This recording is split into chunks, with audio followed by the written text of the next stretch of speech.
সুপ্রিয় শিক্ষার্থীবৃন্দ, জাতীয় বিশ্ববিদ্যালয় অনলাইন ভিডিও ক্লাসে জাতীয় বিশ্ববিদ্যালয়ের অধিভুক্ত সকল কলেজের সকল শিক্ষার্থী, বিশেষ করে হিসাব বিজ্ঞান বিভাগের দ্বিতীয় বর্ষের শিক্ষার্থীদেরকে শুভেচ্ছা এবং স্বাগতম। আজ আমি মোহাম্মদ আবুল হাসনাত, সহযোগী অধ্যাপক হিসাব বিজ্ঞান বিভাগ, রাজশাহী কলেজ, রাজশাহী, তোমাদের সঙ্গে বিজনেস স্ট্যাটিস্টিক্স কোর্সের সঙ্গে দ্বিতীয় ক্লাস আমি তোমাদের সঙ্গে সংযুক্ত হয়েছি। আশা করি তোমরা সবাই ভালো আছো। আমরা আজ তোমাদের কোর্সের দ্বিতীয় চ্যাপ্টার অর্থাৎ সেন্ট্রাল টেন্ডেন্সি এই বিষয়টি এই চ্যাপ্টারের নিয়ে আলোচনা করব। যদিও আমি শুরুতেই বলেছি আমাদের কোর্সের লেন্থ বড়, কিন্তু ক্লাসের সংখ্যা সীমাবদ্ধ, ক্লাসের মধ্যে আমাদেরকে এটা শেষ করতে হবে। সে বিষয়ে ঠিক সেই লক্ষ্যেই আমাদের এই কোর্সকে ডিজাইন করা হয়েছে। তো সেন্ট্রাল টেন্ডেন্সি সম্পর্কে প্রাথমিক যে ধারণা অন্ততপক্ষে এই ক্লাসের মাধ্যমে তোমরা লাভ করবে, এবং আশা করি এই ধারণার পরে তোমাদের সেন্ট্রাল টেন্ডেন্সির কিভাবে সেন্ট্রাল টেন্ডেন্সির যে ইয়েগুলো আছে সেগুলো তোমরা সলিউশন করতে সমর্থ হবে।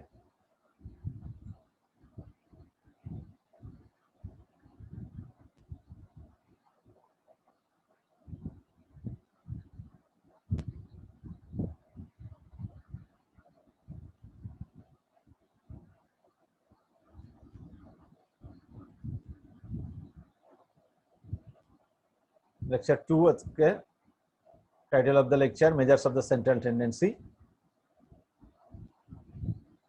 মেজার্স অফ সেন্ট্রাল টেন্ডেন্সি বলতে আমরা বুঝি যে এটা একটা স্ট্যাটিস্টিক্যাল টুলস বা টেকনিক্স, যেটাই বুঝি যেটার মাধ্যমে কাঁচা উপাত্তকে অর্থাৎ র ডেটাকে তথ্যে পরিণত করার জন্য স্ট্যাটিস্টিক্সে যে সমস্ত টুলস এবং টেকনিক্স ব্যবহার করা হয় সেই সকল টুলস এবং টেকনিক্সের মধ্যে মেজার্স অফ সেন্ট্রাল টেন্ডেন্সি অর্থাৎ কেন্দ্রীয় প্রবণতার পরিমাপ একটি উল্লেখযোগ্য টুলস এবং টেকনিক হিসেবে বিবেচিত হয়। এক্ষেত্রে র ডেটা যেগুলি রয়েছে সেগুলি ডেটার বিভিন্ন দিকে বিভিন্ন রেঞ্জে থাকে, অর্থাৎ ছোট ছোট বড় বিভিন্ন সাইজের থাকে। এখন এটার কেন্দ্রে অর্থাৎ সেন্টারে যে মানটা অবস্থান করে সেটাকেই আমরা সেন্ট্রাল টেন্ডেন্সি হিসাবে উল্লেখ করে থাকি, অর্থাৎ কেন্দ্রের দিকে যে মানগুলি আসার যে প্রবণতা তাকে বলা হয় মেজার অফ সেন্ট্রাল টেন্ডেন্সি। আমরা একটা উদাহরণ দিলে বোঝা যাবে যে একটি পপুলেশন অর্থাৎ একটা নির্দিষ্ট এরিয়ায় একটা নির্দিষ্ট ফিল্ডে যতগুলি চলক রয়েছে, অর্থাৎ চলকের মান রয়েছে, কোনো একটি নির্দিষ্ট চলকের যতগুলি মান রয়েছে সকল মানগুলির কেন্দ্রে যে মানটি আসতে চাই অর্থাৎ সেন্টারে যে মানটি অবস্থান করে সেটাকে আমরা মেজার অফ সেন্ট্রাল টেন্ডেন্সির মাধ্যমে পরিমাপ করে থাকি। আমরা সংজ্ঞার দিকে যদি দেখি তাহলে আমরা দেখতে পাচ্ছি স্ক্রিনে, a single number to serve as a representative value around which all the numbers in the set tend two cluster, অর্থাৎ একটা ক্লাস্টারের দিকে যে টেন্ড করার জন্য যে প্রবণতা অথবা রিপ্রেজেন্ট করে একটা নির্দিষ্ট একটা মান যেটা সকল মানের প্রতিনিধিত্ব করে থাকে সেটাকে বলা হয় কেন্দ্রীয় প্রবণতা। কিছু সময় এটাকে মিডিল নাম্বার বলেও আমরা অভিহিত করে থাকি, অর্থাৎ ডেটার মাঝখানে যে মানটি অবস্থান করে সেটাকে আমরা সেন্ট্রাল টেন্ডেন্সির মিডিলে অবস্থান করে আর কি সেন্ট্রাল টেন্ডেন্সি বলে থাকি। সেন্টার অর্থাৎ এটা বলা যাচ্ছে যে সেন্টারে যে মানটি আসার প্রবণতা রয়েছে সেটাকে আমরা বলে থাকি। খুব বহুল ব্যবহৃত ভাবে 3 types of measures of central tendency, অর্থাৎ 3 ধরনের সেন্ট্রাল টেন্ডেন্সি রয়েছে যেগুলোকে আমরা 3M দিয়ে বলে থাকি, মিন, মোড আর মিডিয়ান। মিন, মোড আর মিডিয়ান এটাকে আমরা অ্যাভারেজও বলে থাকি, অর্থাৎ গড়, কোনো কিছুর গড় নির্ণয় করাকে এটা। এছাড়াও আরো 2 ধরনের সেন্ট্রাল টেন্ডেন্সি রয়েছে, সেটাও জিওমেট্রিক মিন এবং হারমোনিক মিন। তবে আজকে আমার আলোচনা এই তিনটি মূলত তিনটি মিন, মোড আর মিডিয়ান, এই তিনটি মেজারের মধ্যে সীমাবদ্ধ থাকবে। সেই জন্য আমি এখানে 3 types of measure of central tendency তোমাদেরকে উল্লেখ করেছি। পরবর্তী ক্লাসে হয়তো আমরা জিওমেট্রিক মিন এবং হারমোনিক মিন নিয়ে আলোচনা করব। তাহলে প্রথমে আমরা বলি মিন মানে এভারেজ অর্থাৎ গড়, অর্থাৎ কোনো নিবেশনে যতগুলি মান রয়েছে সে মানের গড় নির্ণয় করাটাকে আমরা মিন বলে থাকি। মিডিয়ান মানে মিডিল, অর্থাৎ যে উপাত্তগুলিকে ক্রমানুসারে অ্যাসেন্ডিং অথবা ডিসেন্ডিং অর্ডারে সাজানোর পরে যে মানটি মাঝখানে আসবে সে মানটিকে আমরা মিডিয়ান বলে থাকবো। এই মিডিল মানটি সকল মানকে প্রতিনিধিত্ব করে থাকে। 3 নম্বর হচ্ছে মোড বলতে বোঝায় যে উপাত্তের মধ্যে যেই মানটি অধিকবার ব্যবহৃত হয়েছে অথবা অধিকবার এসছে সেটাকে আমরা মোড বলবো। এটা পরবর্তীতে আমরা উদাহরণে যখন ফোকাস করব তখন তোমাদের কাছে জিনিসটা আরো একটু পরিষ্কার হবে। প্রথমে আমাদের আলোচনা করি আমরা মিন নিয়ে যে আলোচনা সেটি রয়েছে মিন অ্যারিথমেটিক মিন আর এভারেজ বলা হয় এটাকে। মিন কি অ্যারিথমেটিক মিন অথবা গাণিতিক গড় এবং সাধারণভাবে গড়ও বলা হয়ে থাকে। Of a set of data is found by adding up all the items and the dividing by the number of items, sample number of items। অথবা এটা বাইর করা খুব সহজ, এটা তোমরা খুব সাধারণভাবে করে থাকো যে কোনো নিবেশনে বা কোনো স্যাম্পলের অথবা কোনো পপুলেশনের যত মান রয়েছে সকল মানগুলির যোগফলকে নাম্বার অফ মান অর্থাৎ নাম্বার অফ সংখ্যা, নাম্বার অফ ওই উপাত্ত দ্বারা ভাগ করলে যেটা পাওয়া যায় সেটাকে আমরা সিম্পল মিন অথবা অ্যারিথমেটিক মিন অথবা এভারেজ বলে থাকি। সে ফর এক্সাম্পল কোনো নিবেশনে উপাত্ত রয়েছে 10টি মানকে আলাদা আলাদা যোগ করে নাম্বার অফ মান অর্থাৎ নাম্বার অফ সংখ্যা হচ্ছে 10 দ্বারা ভাগ করলে পারে যেটা পাওয়া যায় সেটাকে আমরা খুব সিম্পলি অ্যারিথমেটিক মিন বা এভারেজ বলে থাকি। এটা এক্স বার দ্বারা চিহ্নিত করা হয়। এক্স এর উপরে যে দেখো একটা বার দেওয়া আছে, একটা লম্বা দাগ দেওয়া আছে, সেটাকে আমরা এক্স বার বলে থাকি। The mean of a complete population is denoted by Greek letter mu। এই মিউ দ্বারা চিহ্নিত করা হয়, সেটা হচ্ছে সম্পূর্ণ পপুলেশনকে আমরা অর্থাৎ গোটা ক্ষেত্র, গোটা ফিল্ড যেটা আমরা অ্যারিথমেটিক মিন বা এভারেজ বের করব, সেই পপুলেশন অথবা স্যাম্পল যেটাই হোক, যে সাইজটাই হোক, সেটাকে আমরা মিউ দ্বারা চিহ্নিত করে থাকি। এটা গ্রিক লেটার একটা। The mean of N data items, অর্থাৎ এন দ্বারা আমরা বুঝে থাকি যে কোনো চলকের, আমরা জানি যে একটি চলক শুরু হয় 1 2 3 4 5 6 7 8 9 10 আপ টু এন পর্যন্ত, অর্থাৎ এটা চলমান থাকে। যত সংখ্যা পর্যন্ত যাবে তত সংখ্যা, সর্বশেষ সংখ্যাটিকে এন দ্বারা চিহ্নিত করা হয়। এটা ফর্মুলায় দেখানো হয়। এক্স একটি চলক, যে চলকের বিভিন্ন মান ধারণ করতে পারে, সেটা x1 x2 x3 x4 x5 x6 এভাবে যদি 50টি মান থাকে তাহলে সর্বশেষ মানটি হবে x50, অর্থাৎ সেটাকে এন দ্বারা চিহ্নিত করা হয়। কোথাও কোনো স্যাম্পলে যদি 100টি মান থাকে তাহলে সেক্ষেত্রে আমরা এক্স এর সর্বশেষ মান হবে, এন এর মান সর্বশেষ হবে 100। তাহলে 1 2 3 4 5 6 7 8 এভাবে আমাদের 100 পর্যন্ত যাবে, অর্থাৎ এন এর মান সেক্ষেত্রে আমাদের হবে 100। আমরা ফর্মুলাটাকে আমরা যদি একটু স্কুইজ করি তাহলে তোমরা দেখতে পাচ্ছ এক্স বার সমান সমান x1 plus x2 plus x3 plus x4 plus dash dash dash dash plus xn, অর্থাৎ যদি 50টি থাকে তাহলে 50টি মান আইটেমকে যোগ করতে হবে এবং নাম্বার অফ আইটেম অর্থাৎ n দ্বারা চিহ্নিত করা হচ্ছে, নাম্বার অফ আইটেম দ্বারা ভাগ করলে আমরা x বার পেয়ে যাব। আরেকটু ছোট করলে আমরা দেখা যায় সামেশন অফ x, অর্থাৎ x চলকের যোগফল, তাকে সংখ্যা দ্বারা ভাগ করলে পারে x বার পাওয়া যায়। এখানে একটা উদাহরণ সাহায্যে তোমাদের বিষয়টি পরিষ্কার হবে। 10 students are polled as the number of siblings in their individual families. কোনো একটা ফ্যামিলিতে তাদের সহোদর ভাই বোন কতটি আছে সেটা 10 জন স্টুডেন্টের কাছ থেকে তথ্য নেওয়া হয়েছে। এক একটি স্টুডেন্টের এক একটি সংখ্যার ভাই বোন রয়েছে, সেটার ভিত্তিতেই আমরা গড়ে প্রত্যেক স্টুডেন্টের কয়টি করে ভাই বোন রয়েছে সেটা বের করব এই উদাহরণের সাহায্যে। সেখানে বলা হয়েছে the raw data is the following sets, এখানে সেটস মানে 10 জন ছাত্রের কাছ থেকে নেওয়া হয়েছে। সেখানে র ডেটা অর্থাৎ উপাত্ত থেকে আমরা পেয়েছি প্রথম জন বলছে তাদের 3 জন ভাই বোন রয়েছে, পরের জনের 2 জন, তারপরেও সে বলছে 2 জন, তারপরের জন বলছে 1 জন, 3 জন, 6 জন, 3 জন, 3 জন, 4 জন, 2 জন, এভাবে এক একটি ছাত্রের এক এক রকম সিবলিংস রয়েছে। এখন আমরা যদি বলতে চাই যে গড়ে প্রত্যেকটা ছাত্রের কয়টি সিবলিংস রয়েছে তাহলে আমরা সিম্পল অ্যাভারেজ বা সিম্পল মিন দ্বারা এটা বের করতে পারবো। তাহলে এখানে আমরা নাম্বার অফ আইটেম 10টি, x1 আমরা যদি x অর্থাৎ সিবলিং কে যদি x দ্বারা চিহ্নিত করি তাহলে x একটি চলক, তাহলে x1 এর মান 3, x2 2, x3 আবার 2, x4 1, x5 3, x6 6, x7 3, x8 3, x9 4 এবং x8 4 এবং x9 2। এইভাবে আমরা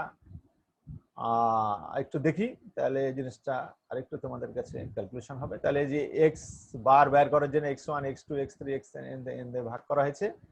এখানে ধরো 3 2 2 2 1 3 6 3 3 4 2 এসবগুলিকে যোগ করে 10 অর্থাৎ 10 জন স্টুডেন্টস, নাম্বার অফ স্টুডেন্টস 10 দ্বারা ভাগ করে এটা বের করা হয়েছে। উপরের যোগফল 29, নিচে 10 দ্বারা ভাগ করলে অ্যান্সার হয় 2.9।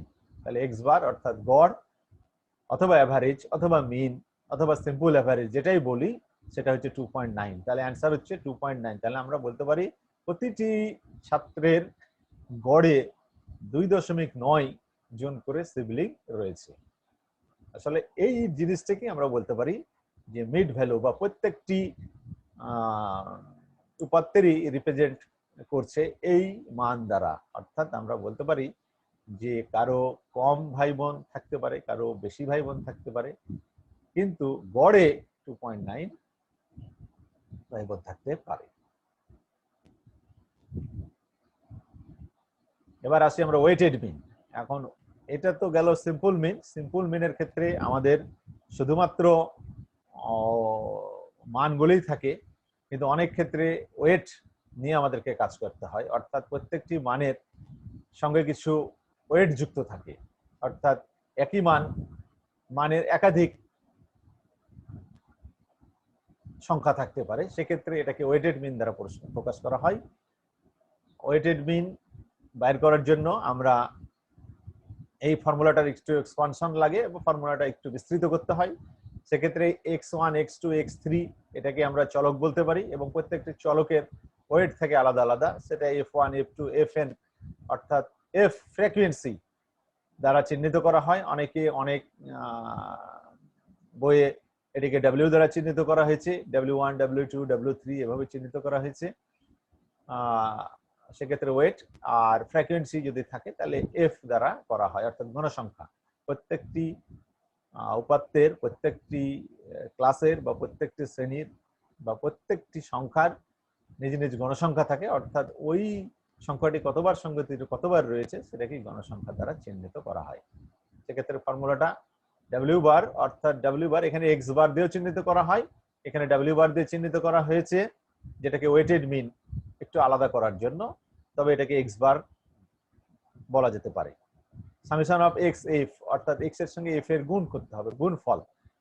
এক্স চলকের সঙ্গে তার ফ্রিকোয়েন্সি গুণ করার পরে প্রত্যেকটা ফ্রিকোয়েন্সি এবং চলক গুণ করার পরে তার যোগফল নিলে সেটা সামেশন হয়ে যায় এবং সামেশন এফ তখন গণসংখ্যা দ্বারা সেটাকে ভাগ করলেই আমরা ওয়েটেড মিন পাওয়া যায়। Listed below are the grades of the student semester courses. Calculate the grade point average GPA. এটা তোমাদের পরীক্ষার ফলাফলও ঠিক এভাবেই নিরূপণ করা হয়। সেক্ষেত্রে আমরা এখানে একটা উদাহরণের সাহায্য দেখলে ওয়েটেড মিন সম্পর্কে আমাদের পরিষ্কার হবে। তোমরা দেখো 4টি কোর্স রয়েছে, ম্যাথ, হিস্ট্রি, হেলথ এবং আর্টস কোনো একজন স্টুডেন্টের কোনো একজন পার্টিকুলার স্টুডেন্টের 4টি বিষয়ের 4টির grade point A B A C আমরা জানি যে A denotes 4 points, B denotes 3 points and C denotes 2 points. তাহলে আমরা দেখতে পাই সংখ্যা, কারণ আমরা জানি যে মেইন, মিডিয়ান, মোড এই সমস্ত বের করার ক্ষেত্রে অথবা সেন্টার টেন্ডেন্সি বের করার ক্ষেত্রে সংখ্যা আমাদের লাগবে। কোয়ালিটেটিভ ডাটা নিয়ে কাজ করা সম্ভব নয়, কোয়ান্টিটেটিভ ডাটা আমাদের দরকার। সেখানে কোয়ালিটেটিভ ডাটা এ হলেও তার কোয়ান্টিটেটিভ ডাটা হচ্ছে 4, 3, 4, 2। এখন ক্রেডিটস আমরা জানি যে এক একটা সাবজেক্টের ক্রেডিটস এক এক রকম। ম্যাথের ক্রেডিটস 5, হিস্ট্রি 3, হেলথের 2 আর আর্টসের 2। ক্রেডিটস আমরা জানি যে সময়ের উপর ভিত্তি করে ক্রেডিটস দেওয়া হয়। সেক্ষেত্রে যদি ম্যাথের ক্রেডিটস 4 হয় তাহলে সেটাকে আমরা বলবো ফ্রিকোয়েন্সি অথবা ওয়েট। এটাকে এফ দ্বারা চিহ্নিত করা হয়েছে, অর্থাৎ ম্যাথ পেপারটার ক্রেডিটস হচ্ছে 5, অর্থাৎ সেটির ওয়েট অবশ্যই আর্টস বা হেলথের ওয়েটের থেকে অনেক বেশি, ইভেন হিস্ট্রির ওয়েটের থেকেও বেশি। সেক্ষেত্রে আমাদেরকে ওয়েটেড মিন বের করতে হবে। যদি আমাদের সিম্পল মিন বের করতাম তাহলে আমরা শুধুমাত্র এক্স এর যোগফল অর্থাৎ 4, 3, 4, 2, 4 আর 3 7 আর 9 আর 4 13, এই 13কে আমরা 4 দিয়ে ভাগ করতাম, অর্থাৎ 4টি পেপার 4 দিয়ে ভাগ করলে তার grade point, average grade point বের হতো। কিন্তু এটা সিজিপি অর্থাৎ কম্বাইন্ড গ্রেড পয়েন্ট অথবা ক্রেডিটস যেহেতু আছে, সেহেতু ক্রেডিটসটা আমাদের তার সঙ্গে যুক্ত করে এটার ফলাফল নিরূপণ করতে হবে। সেক্ষেত্রে আমরা এক্স আর এফ এর গুণ করব। দেখো পাশের একটি টেবিলে রয়েছে, ছক রয়েছে। সেক্ষেত্রে এক্স আর এফ এর গুণফল অর্থাৎ 4 গুণিত 5 20, 3 গুণিত 3 9, এভাবে আমাদের গুণফল আমরা বসাতে পারি। 33 কে 9, 4 দুগুণ 8 আর 2 দুগুণ 4। এবার আমরা 20, 9, 8 এবং 4 এটা যোগফল করলে summation of x F, summation of x F আমাদের পাওয়া যাবে। সেক্ষেত্রে সামেশন অফ এক্স এফ আমাদের ওই আগের যে ফর্মুলা ছিল সেই ফর্মুলায় আমরা দেখলে summation of X divide by summation of F. তাহলে সামেশন অফ এফ আমাদের কত? সামেশন অফ এফ হবে 5 আর 3 8 আর 2 10 আর 2 12। দেখো তোমরা সামেশন অফ 5 আর 3 8 আর 2 10 আর 2 12। তাহলে আমরা 20, 9, 8, 4 এটাকে 12 দিয়ে ভাগ করলে পারে, যেহেতু যোগফল 12 দিয়ে ভাগ করলে পারে 41 কে 12 দিয়ে যদি ভাগ করি আমরা তাহলে 3.42। সেক্ষেত্রে আমাদের গ্রেড পয়েন্ট এভারেজ বাইর হবে 3.42। কিন্তু আমাদের শুধু পয়েন্ট এভারেজ আমরা যদি নিতাম তাহলে 4 3 7 আর 4 11 আর 13 কে আমরা 4 দিয়ে ভাগ করলে 3 পয়েন্ট সামথিং হতো আর কি। 13 কে 4 দিয়ে যদি আমরা ভাগ করি তাহলে 3.25, 3 4 12, 1 কে আবার 4 দিয়ে ভাগ করলে 25 হয়, 3.25 হতো আমাদের এভারেজ পয়েন্ট। কিন্তু যদি আমরা ওয়েট নিয়ে থাকি, ওয়েটটাকে যদি আমরা বিবেচনায় নিয়ে থাকি তাহলে তার গ্রেড পয়েন্ট এভারেজ হবে 3.42। কেননা যেই বিষয়ে ওয়েট বেশি সেই বিষয়ে যেহেতু সে ভালো করেছে সেই জন্য তার ওয়েটটা বেড়ে গেছে। আমাদের যদি এটা রিভার্স হতো তাহলে আমরা যদি আর্টসে কেউ 4 পেত তাহলে আমাদের গ্রেড পয়েন্ট এভারেজটা কিছু কমে যেত। এই জন্য আমাদেরকে ওয়েটেড মিন অর্থাৎ যেই সাবজেক্টের গুরুত্ব বেশি এটাকে মোর অ্যাকুরেট করার জন্য এটাকে ওয়েটেড মিন দ্বারা এটাকে উল্লেখ করা হয়েছে, ওয়েটেড মিন দ্বারা উল্লেখ করা হয়েছে। তাহলে জিপিএ আমাদের গ্রেড পয়েন্ট এভারেজ 3.42।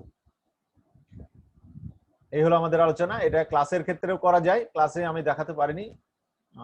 ক্লাসের ক্ষেত্রে যদি হয় তাহলে ওই এক্স এর মানটা বের করে নিতে হবে মিড পয়েন্ট, অর্থাৎ 10 থেকে 20 যদি কোনো শ্রেণী থাকে তাহলে 10 আর 20 এর যোগফল 30, 30 এর কে 2 দিয়ে ভাগ করলে 15 হয়, 15 হচ্ছে এক্স মান, এক্স এর মান তখন এফ এর সাথে গুণ করতে হবে। এই হচ্ছে ব্যাপার। এটাকে ক্লাসকে থাকলে তোমাদেরকে সেভাবে একটু তৈরি করে নিতে হবে। এবার আসি আমি মিডিয়ান নিয়ে আলোচনায়। আমরা জানি যে মিডিয়ান আমাদের মেজার অফ সেন্ট্রাল টেন্ডেন্সির দ্বিতীয় পরিমাপ করার পদ্ধতি। এটাকে আমরা মধ্যমা বলে থাকি, অর্থাৎ এটা মাঝখানে যে মানটি প্রেজেন্ট করে, এই মাঝখানে যে মানটি কোনো নিবেশনের অথবা কোনো চলকের মাঝখানে যে মানটি অবস্থান করে সেই মানটিকে আমরা মিডিয়ান বলে থাকি। এটা বের করার জন্য আমাদেরকে মানগুলি ক্রম অনুসারে আমাদেরকে সাজিয়ে নিতে হয়, অর্থাৎ অ্যাসেন্ডিং অর্ডার অথবা ডিসেন্ডিং অর্ডার, মানের ক্রম অনুসারে ঊর্ধ্বক্রম বা অধক্রম যে কোনো একটিতে সাজানো যায়, অর্থাৎ মাঝখানে যে মানটি অবস্থান করে সেটা যে প্রক্রিয়ায় সাজায় সেই প্রক্রিয়াতেই মাঝখানে মানটি অবস্থান করে। Another measure of central tendency is the median. The measures divides a group of numbers into two parts, half the numbers below the median and half above it. এটার অর্ধেক থাকে where half the numbers below median, অর্থাৎ অর্ধেক number মিডিয়ানের উপরে থাকে, অর্ধেক number মিডিয়ানের নিচে থাকে। The median is not as sensitive to extreme value as the mean. এটা কি আবার এক্সট্রিম ভ্যালু আর সর্বনিম্ন ভ্যালুর মানকে এটা প্রভাবান্বিত করে না, এটা একটা ব্যাপার। যেমন মিন কিন্তু সর্বোচ্চ মান এবং সর্বনিম্ন মানের সমন্বয়ে কিন্তু মিন বের হয়, কিন্তু মিডিয়ানের ক্ষেত্রে এটা আবার সম্পূর্ণ পৃথক, অর্থাৎ সর্বোচ্চ মান কত থাকলো, হয়তো সর্বোচ্চ মান আছে 1, সর্বোচ্চ মান 100, কিন্তু মাঝখানের মানটি হয়তো দেখা গেল যে 10, তাহলে ওই 100 আর 1-এর সঙ্গে 10-এর কোনো সম্পর্ক থাকে না, যদিও সেটি মাঝখানে মান থাকে। কিন্তু মিন বের করার সময় 100 এবং 1 দুইটি প্রভাব বিস্তার করে। এই কথাটি বলা হচ্ছে to find the median of A group of items. কোন গ্রুপ অফ আইটেমস এর ফাইন্ড মিডিয়ান বের করার জন্য প্রথম কাজ হচ্ছে র্যাঙ্ক দ্য আইটেমস, প্রথমে আইটেমগুলোকে সাজিয়ে নিতে হবে। এটা আমি বলেছি, র্যাঙ্ক দ্য আইটেমস, আইটেমসগুলোকে ছোট থেকে বড় বা বড় থেকে ছোট দুইভাবে আমরা সাজিয়ে নিতে পারি। If the number of items is odd, the median is the middle item in the list. যদি odd হয় তাহলে কোনো সমস্যা নাই, কিন্তু ইভেন হলে একটু সমস্যা আছে, কারণ ইভেন হলে দুইটা নাম্বারের মাঝামাঝি এই মানটি অবস্থান করে। তোমাদেরকে উদাহরণ দিলে বোঝা যাবে যে 7টি নম্বর আছে, তাহলে 3টি হচ্ছে 7 নম্বর নাম্বার, তাহলে 3টি উপরে 3টি নিচে, তাহলে মিডিলে থাকে 4 নম্বর আইটেমটি। 4 নম্বর আইটেমটি মিডিয়ান আমরা বলতে পারি। 4 নম্বর আইটেমের উপরে 3টি থাকে, নিচে 3টি থাকে। যদি 9টি আইটেম থাকে তাহলে 5 নম্বর আইটেমটি হবে মিডিয়ান, তার উপরে 4টি থাকে, নিচে 4টি থাকে, 4 4 8 আর মাঝখানের একটি মান 9। কাজে অড নাম্বার থাকলে আমাদের কোনো সমস্যা নাই। অড নাম্বার থাকলে দুই ভাগে ভাগ করে 2 দিয়ে ভাগ করার পরে, সে ফর এক্সাম্পল যদি 15টি থাকে তাহলে 15 থেকে 1 মাইনাস করলে 14, 14কে 2 দিয়ে ভাগ করলে 7, অর্থাৎ 7 নম্বরের পরে যে মানটি, অর্থাৎ n+1, 7 নম্বরের পরে n divided by 2, n divided by n-1 divided by 2 করার পরে যেটি থাকবে সেটার সঙ্গে 1 যোগ করলে ওই আইটেমটি পাওয়া যাবে। কিন্তু যদি ইভেন থাকে তাহলে median is the mean of the two middle numbers, তাহলে দুইটা নাম্বারের মাঝখানে আমাদের ইভেন। উদাহরণ দিলে তোমাদের কাছে জিনিসটা আরেকটু পরিষ্কার হবে। একটা এক্সাম্পলের মাধ্যমে তোমরা দেখতে পাও। 10 students in a math class are polled as to the number of class siblings in their individual families and the results are, ওই আগের যে উদাহরণটি ছিল সেটি আবার নিয়ে আসা হয়েছে এখানে। 10 জন স্টুডেন্টের কাছে জানা হয়েছে তাদের সিবলিংস এর সংখ্যা কত, সেক্ষেত্রে 3 2 2 1 1 6 3 3 4 2 এইভাবে আমরা উপাত্ত পেয়েছি। আমরা যখন এভারেজ বের করেছিলাম তখন এই উপাত্তগুলিকে যোগ করে আমরা নাম্বার অফ আইটেম দ্বারা ভাগ করে সহজে বের করেছি। কিন্তু মিডিয়ানের ক্ষেত্রে আমাদেরকে কি করতে হবে, প্রথমে র্যাঙ্ক করে নিতে হবে। র্যাঙ্ক করে নিলে আমরা বলেছি যে এটা ছোট থেকেও র্যাঙ্ক করা যেতে পারে, বড় থেকেও র্যাঙ্ক করা যেতে পারে। ছোট থেকে করলে আমরা 1 1 2 2 2 3 3 3 4 দেন 6। আবার যদি বড় থেকে করি তাহলে সাজালে আমরা দেখতে পাবো 6 সর্বপ্রথমে নিব, তারপরে 4, তারপরে 3 3 3, তারপরে 2 2 2 এবং সর্বশেষে 1 আর 1। পজিশন অফ দ্য মিডিয়ান হলো 10.2, 10 ডিভাইডেড বাই 2, অর্থাৎ 10 হচ্ছে সংখ্যা, 10কে 2 দিয়ে ভাগ করলে পজিশনটা পাওয়া যাবে। পজিশন এখানে কিন্তু আমাদের যেহেতু এটা অড নাম্বার ইভেন নাম্বার, সেক্ষেত্রে আমাদের ইভেনের ফর্মুলা, তাহলে সেক্ষেত্রে পজিশন হচ্ছে 5। তাহলে বিটুইন দ্য 5th এবং 6th ভ্যালু, এটা 5ম এবং 6, আমি বলেছি যে ইভেন নাম্বার থাকলে দুইটা সংখ্যা 5 এবং 6 নম্বরের মাঝখানে অবস্থান করছে, অর্থাৎ 5 এবং 6 নম্বর যে মান দুটি হবে সে মান দুটিকে যোগ করে 2 দিয়ে ভাগ করে আমাদের প্রকৃত মিডিয়ান বের করতে হবে। প্রথমে তাহলে কাজটা আমরা অঙ্কটা শুরু করি। অঙ্কটা করলে দেখা যাবে এই থেকে ডেটা ইন অর্ডার, অর্ডারে সাজানো হয়েছে, তোমরা দেখতে পাচ্ছ 1 1 2 2 2 3 3 3 4 and 6 এভাবে অর্ডারে সাজিয়ে নেওয়া হয়েছে। এটা ছোট থেকে বড় ক্রমে সাজানো হয়েছে। তাহলে আমাদের এখানে মিডিল 5 এবং 6 নম্বর, 5 এবং 6 নম্বর, তার আগে 4টি রয়েছে, পরে 4টি রয়েছে। আমাদের যদি এটা ওয়ার্ড নাম্বার হতো তাহলে একটি নাম্বার হলে কাজটি শেষ করা যেত। এখন যেহেতু এটা ইভেন্ট নাম্বার, সেজন্য কাজটি আরেকটু বাকি রয়েছে। সেক্ষেত্রে 2 এবং 3 এই দুইটি মান এই নিবেশনের মাঝখানে অবস্থান করছে। তাহলে আমাদের মিডিয়ান হচ্ছে 2 এবং 3 এর মাঝখানে রয়েছে। তাহলে 2 আর 3 কে যোগ করে 2 দিয়ে ভাগ করলেই মানটি পাওয়া যাবে। তাহলে মিডিয়ান হচ্ছে 2 যোগ 3 ডিভাইডেড বাই 2, অর্থাৎ 2.5। তাহলে আমাদের মিডিয়ান এক্ষেত্রে 2.5।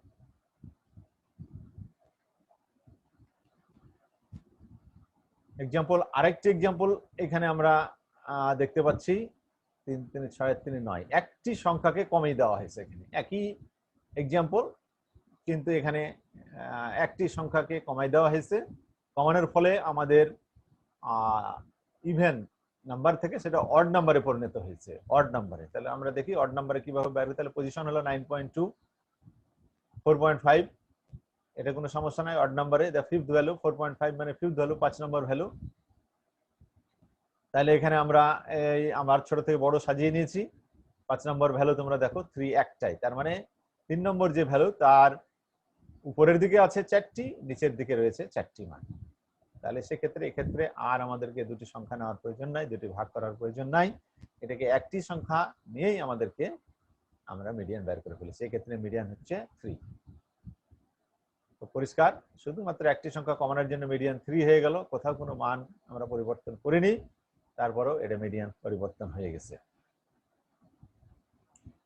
তাহলে median in a frequency distribution, median যদি ফ্রিকোয়েন্সি ডিস্ট্রিবিউশন থাকে তখন আমরা কি করব, যখন ওয়েট থাকবে অথবা ফ্রিকোয়েন্সি থাকবে তখন আমরা কিভাবে বের করব, এই উদাহরণের সাহায্যে আমাদের পরিষ্কার হবে। Find the median for the distribution. Value দেখো 1 2 3 4 5, ফ্রিকোয়েন্সি 4 3 2 6 8, এটার ফ্রিকোয়েন্সি দেওয়া আছে। Position of the median is the sum of the frequency divided by 2। তাহলে পজিশন আমাদের কোথায়, এই ফ্রিকোয়েন্সি গুলোকে যোগ করে 2 দিয়ে ভাগ করতে হবে, তাহলে আমাদের পজিশন পাওয়া যাবে। সামেশন অফ এফ কে আমাদের 2 দিয়ে ভাগ করতে হবে, ভাগ করলে পজিশন পাওয়া যাবে। তাহলে এটার যোগফল 8 6 14 16 3 19 4 23, 23 কে 2 দিয়ে ভাগ করলে পরে আমাদের পজিশন হবে 11.5।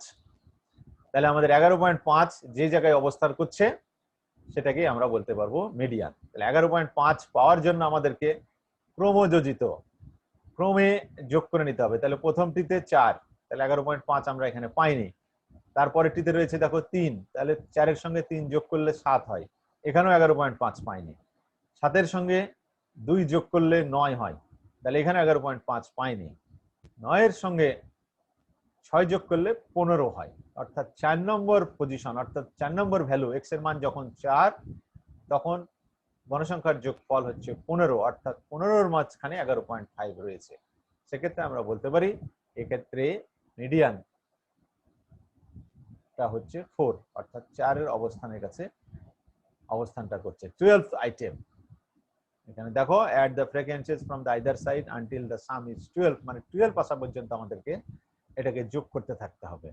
সেক্ষেত্রে 12 আসলো আমাদের কোথায়, 4 নম্বর আইটেমে। তাহলে 4 নম্বর আইটেমের এক্স এর মান হচ্ছে 4, সেক্ষেত্রে আমাদের মিডিয়ান হচ্ছে 4। নিশ্চয়ই বিষয়টি তোমাদের কাছে পরিষ্কার হয়েছে। ভ্যালু যদি ওখানে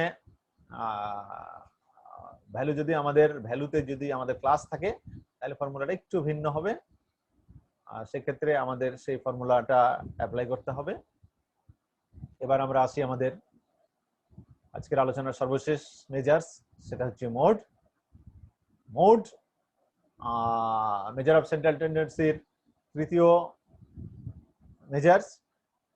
মোড বলতে গেলে এটাকে মোস্টও বলা হয়ে থাকে অনেক সময়, অর্থাৎ কোন নিবেশনের মধ্যে যে মানটি সবচেয়ে বেশি বার ব্যবহৃত হয়েছে সেটাকেই আমরা মোড বলে চিহ্নিত, সেটাকে আমরা মোড বলে চিহ্নিত করব। The mode of a data set is the value that occurs the most often.